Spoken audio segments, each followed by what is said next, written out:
Hello Madrid Nation, Christmas tip. And of course, alam ko hindi nyo lang siya magagamit for Christmas tip, kundi magagamit nyo rin kahit saan.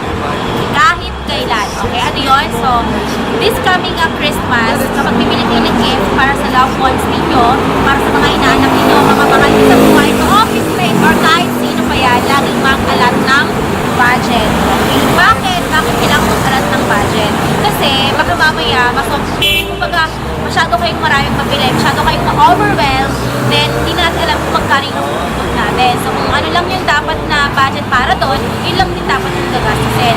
And of course, hindi lang pang Christmas yan. Sa kahit kailan, sa kahit na anong okasyon na darating, sa kahit na anong season na darating, laging mag-alat ng budget.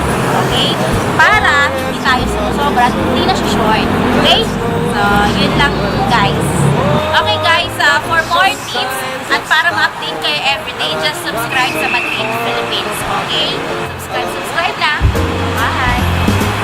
Oh, the weather outside is frightful, but the fire is so delightful. And since we've no place to go, let it snow, let it snow, let it snow.